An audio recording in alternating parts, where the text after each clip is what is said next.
Even while doing deeds here, one may desire to live 100 years. Thus, on you, not otherwise, that this is it. The deed adheres, not the man. How to experience reality? The answer is simple. Say yes to life. Again and again, the Vedic tradition insists for life. The whole Vedic tradition in one word. Live. That's all. Live.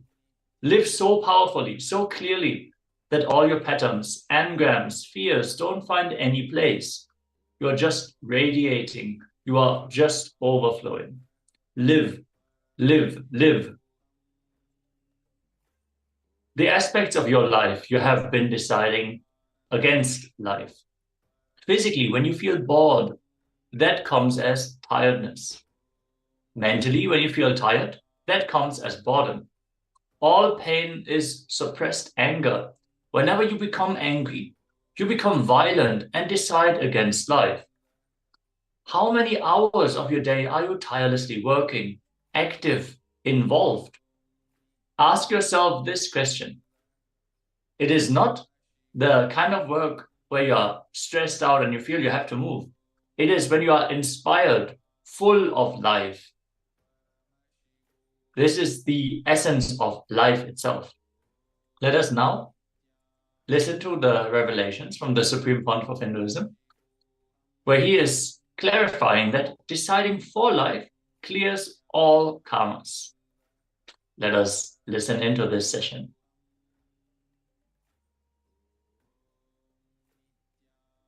Decide to live. When you decide for life based on the understanding everything is consciousness. See, I'll just give you few types of mental setups. Some people decide against life, seeing the suffering in the life, and by becoming powerless to face life, they decide against life. I tell you, I can give you an example. At the age of 6, when you are in school, your teacher asks some question. Who is the Prime Minister of India, first Prime Minister of India? You put your hands up and jump and shout, Mahatma Gandhi. Whole class will be laughing at you. And at that time you feel naturally, oh, I have done something wrong. I should not be putting up my hand and jumping like this. I should keep quiet in a crowd. This decision, even after you become 47, when you are sitting in a meeting, you are the CEO. Even then, if you have an idea, you won't speak out directly in the group. You will tell somebody else, and that person will tell that to the group, and he will get the name.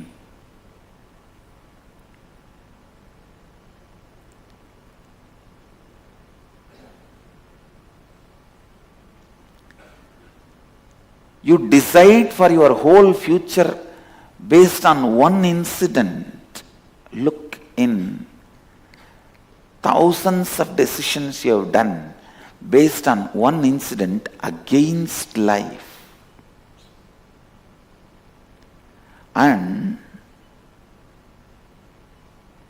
the other day I was talking to a devotee.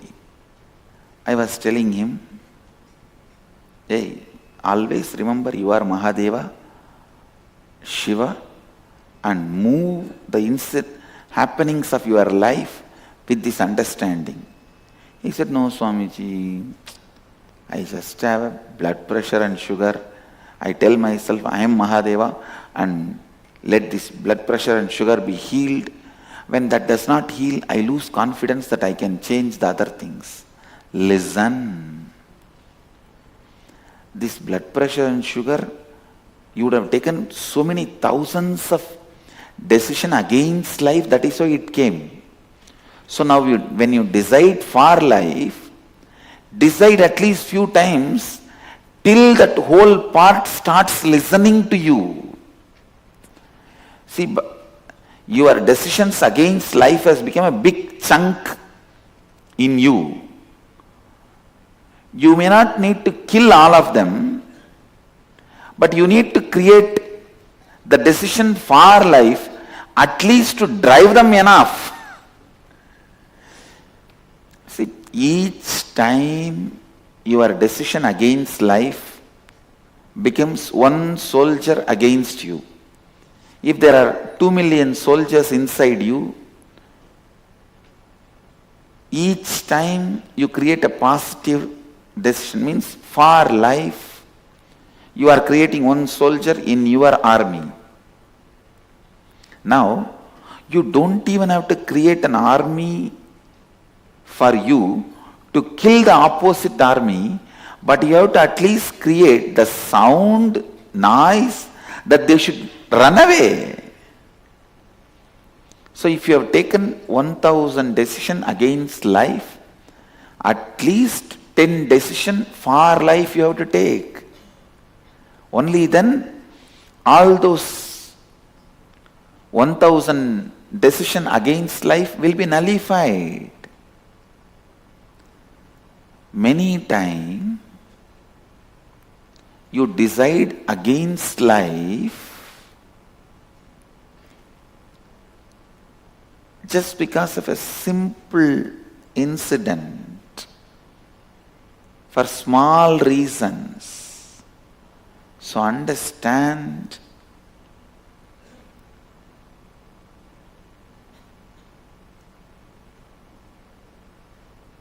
there is one kind of mental setup which decides against life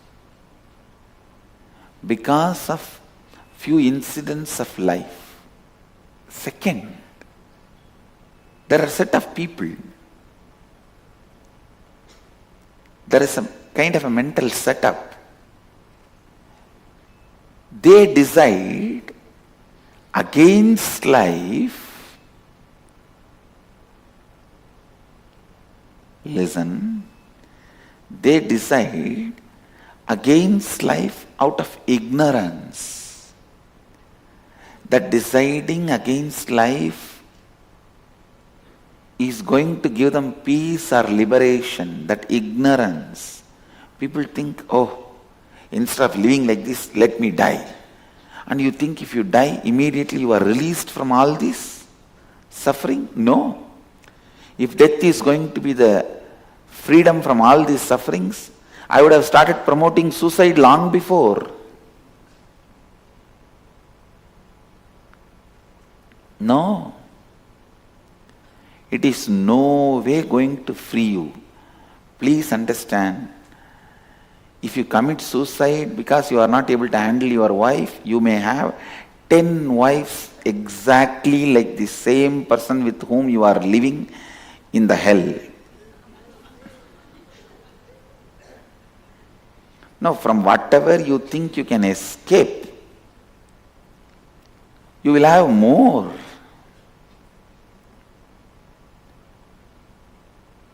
You will have more.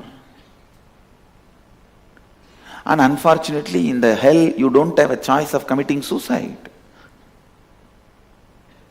So, out of ignorance, people deciding against life. And there are some people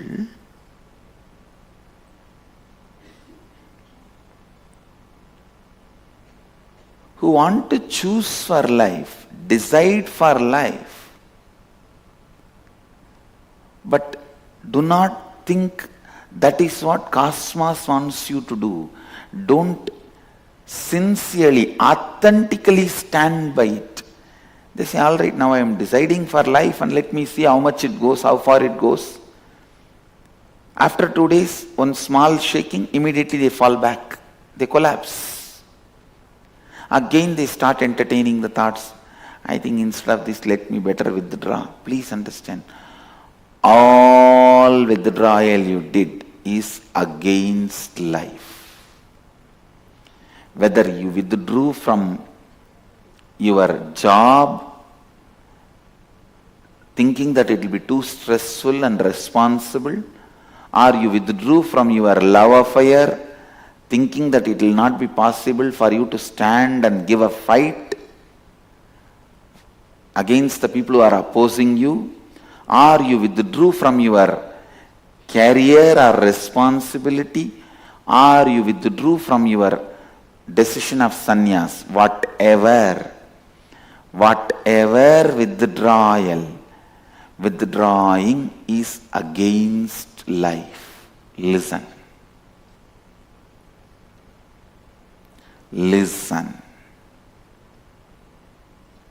Withdrawing is against life.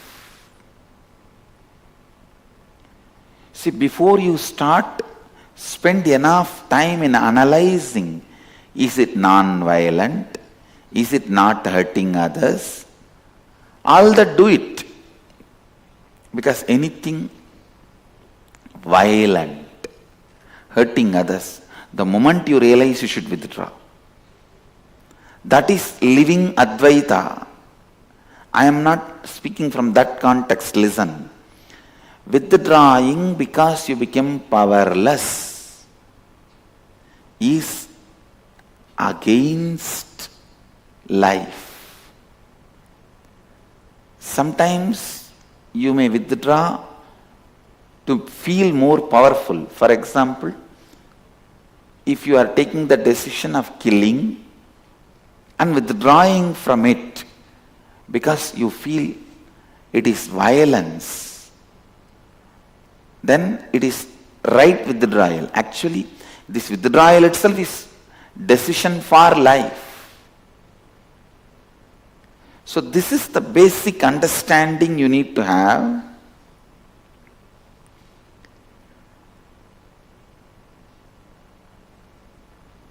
Whatever makes you powerful and live Advaita, you should decide for it. And these ideas which I am expressing in the morning satsang, explaining these Upanishadic verses, you may need to listen to this satsang 3-4 times and internalize, because very subtle understandings. You can't handle this roughly. No. You can't handle this roughly. These subtle understandings need to be studied, internalized. That is why Vakyartha Sadas. That is why Vakyartha Sadas.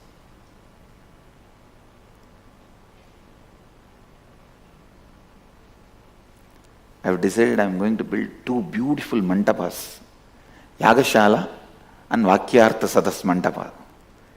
Every day Vakyartha Sadas will go on in the Vakyartha Sadas mandapa.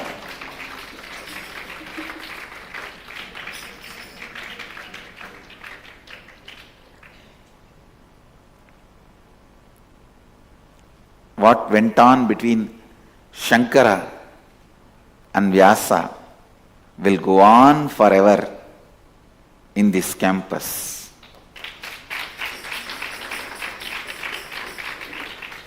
And I also wanted in all the ashrams, as much as possible, every evening have Vakyartha Sadas.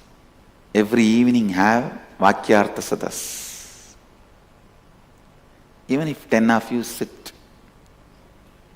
across the table, chat over a cup of tea, that is also Vakyartha Sadas. When you do it sincerely, to explore the meaning of the scriptures and understanding and context, that is also Vakyartha Sadas. Every evening, we should have Vakyartha Sadas. Once sun sets, the Vakyartha Sadas should start. Because now whatever I am speaking, you may miss some words, you may have some confusion. You need to internalize again and again and again. Deciding for life. Listen. Deciding for life. Every time you decide for life, immediately it reflects in your being. I told this devotee who was complaining to me, I tried to cure my blood pressure and sugar. When that did not change, I got the negative belief. I feel that is not going to work out for me. No, don't do that. Understand, the number of times you decided against life only is sitting in you as disease. So you should decide how many number of times it may take that I have to decide for life to drive these diseases out. I am going to decide, that's all. This disease has to disappear. How many number of times I have to decide for life for this to disappear, I don't care.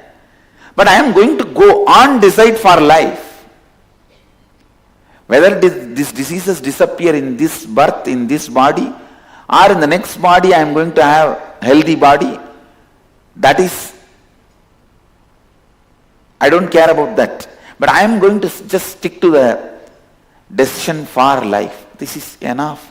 You will see immediately your body transforms. See, whatever you decide you are going to decide forever becomes the decision for life immediately.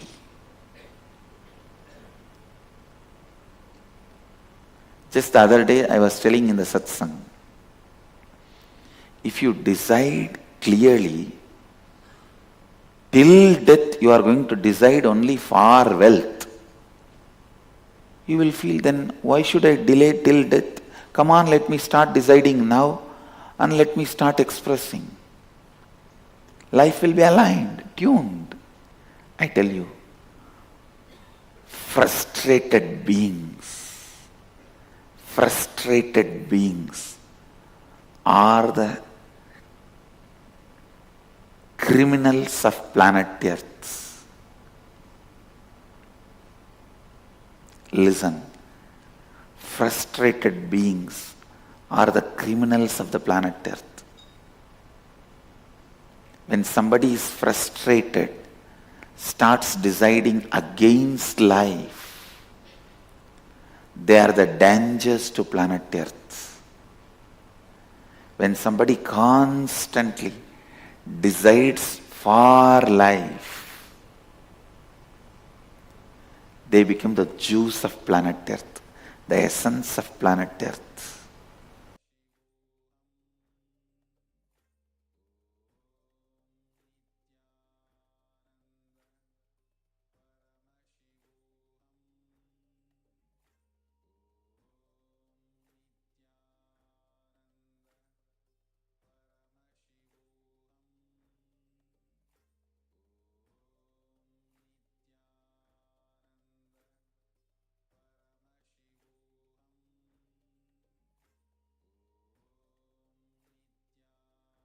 Yes. With this powerful revelation from the Supreme Pontiff of Hinduism, let us now continue to learn about what it means to say yes to life. On the nature of reality, Isha, the pure space, the consciousness without any attributes. You cannot even give the attribute of super consciousness or super consciousness. It is actually consciousness giving its own address and declaring about itself to all of us. This next verse is the visiting card, the business card of consciousness. If you just follow this verse, you will reach Isha. You will reach the pure consciousness.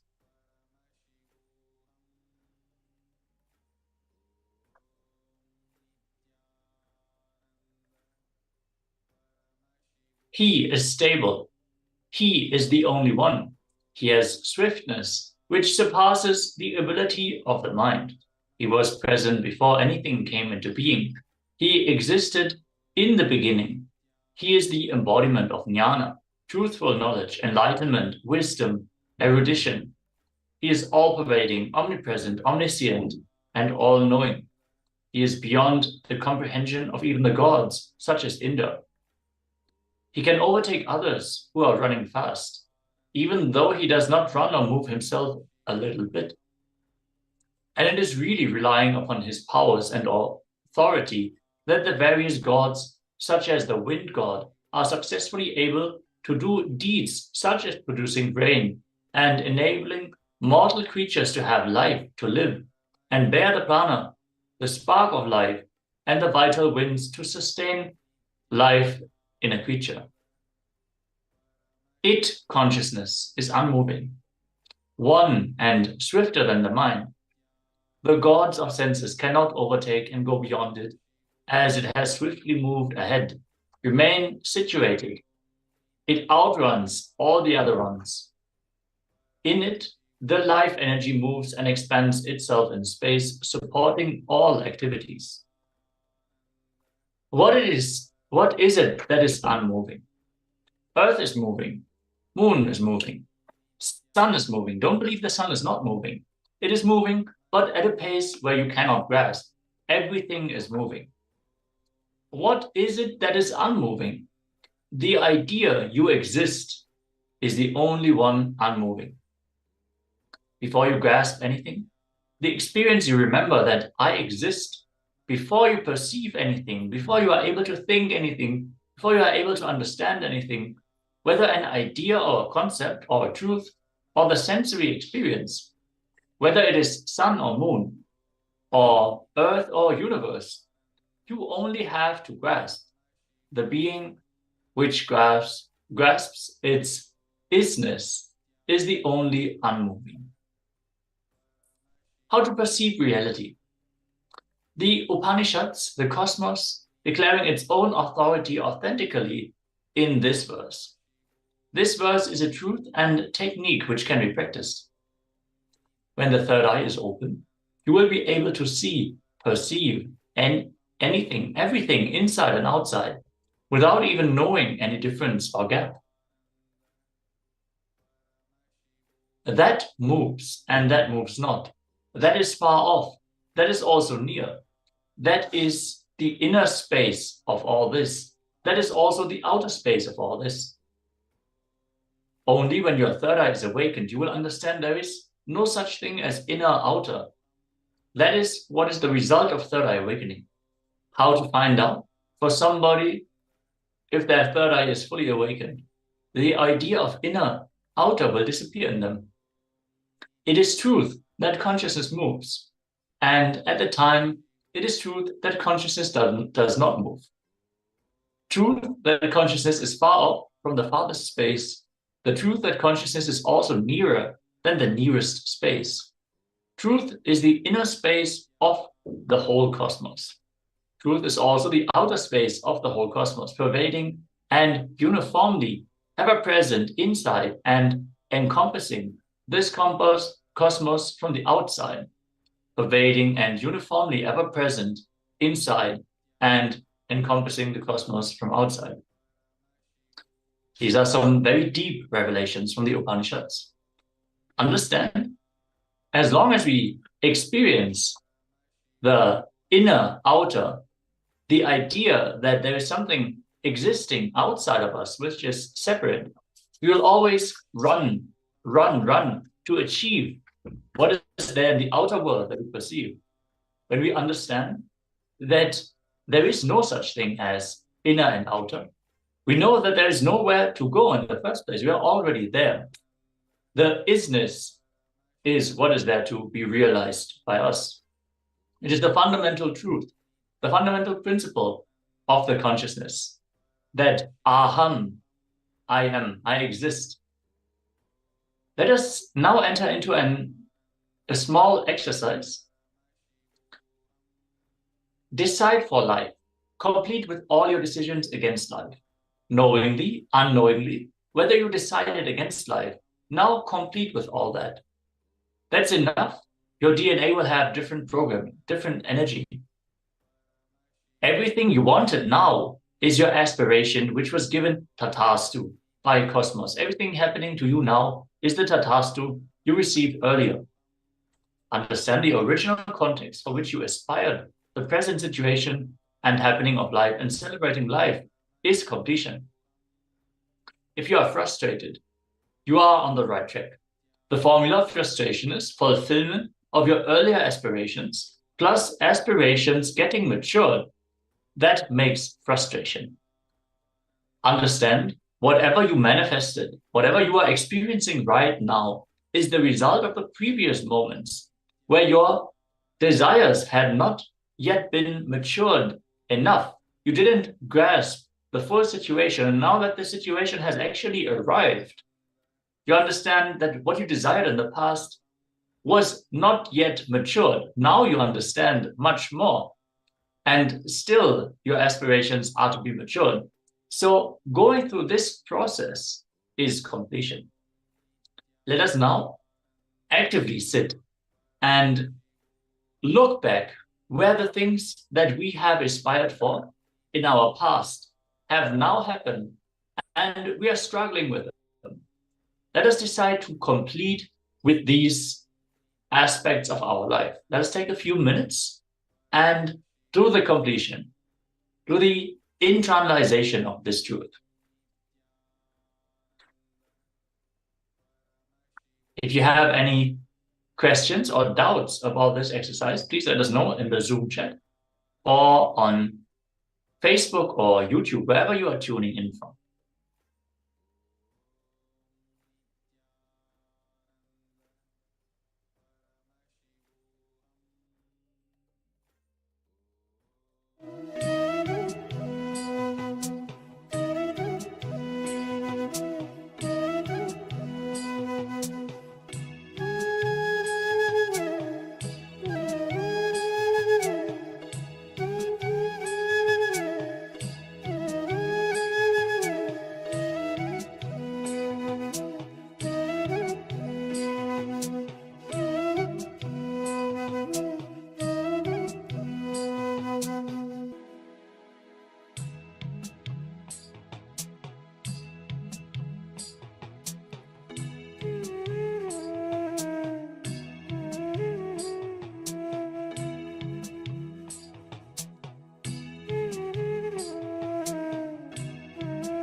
Yes. With this, let us now move on to the power manifestation session. We're going to enter into another round of quantum memory. Let's all get ready. Have your blindfolds with you, as we are going to enter into the third round of this power. Let us first enter into the Shastra Pramana from the Sarvanyotara Agama, verse number 15. Eva me katma bhavena samstitasya tu yoginaha sarvanyatvam pravarteta vikalpa rahitasya tu. Within such a yogi who establishes himself in absolute non-dual oneness with Lord Shiva and who keeps himself free from all sorts of differentiating notions, the exalted superpower of all-knowing, Sarvanyatvam, gets unfolded in all its fullness. Yes, this is a reference that directly relates to the oneness manifestation and how this opens up the power of Sarvanyatva, all-knowingness in us. Requesting all the participants to please settle down, as we are immediately going to enter into the power manifestation. Sit in a comfortable cross-legged position with your head, neck, and spine in a straight line. If you can, sit in Padmasana on the floor, but you can also sit on a chair if that is not possible for you. Intend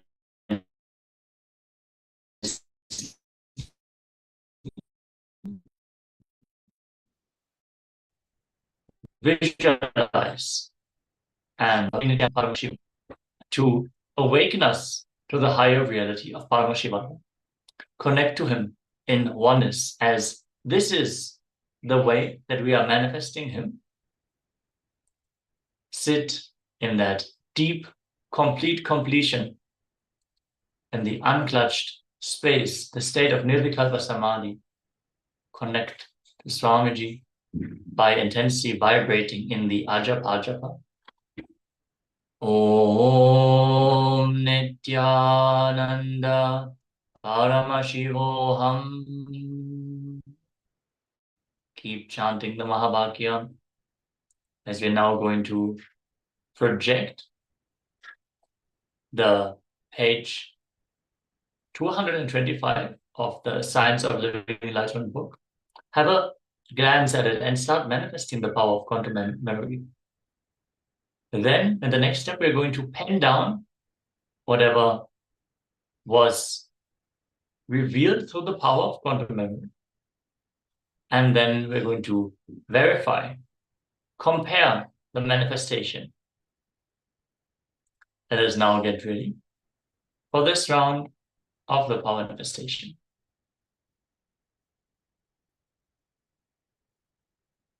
Intensely chant the Mahavakya.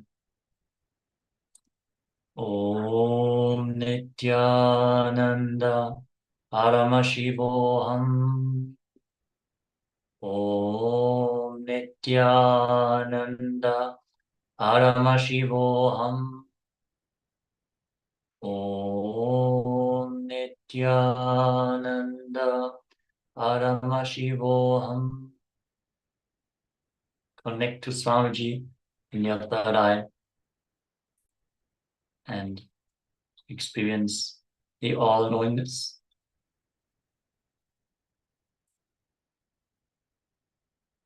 Now, ask Swamiji to reveal whatever is there in the page 225 of the Science of Living Enlightenment book, and pen it down, as we are then going to cross-verify your manifestation.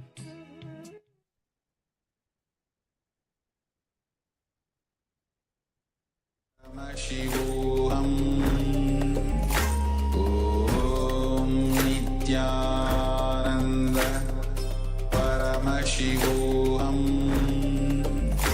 Om Nithyananda Paramashivoham. Om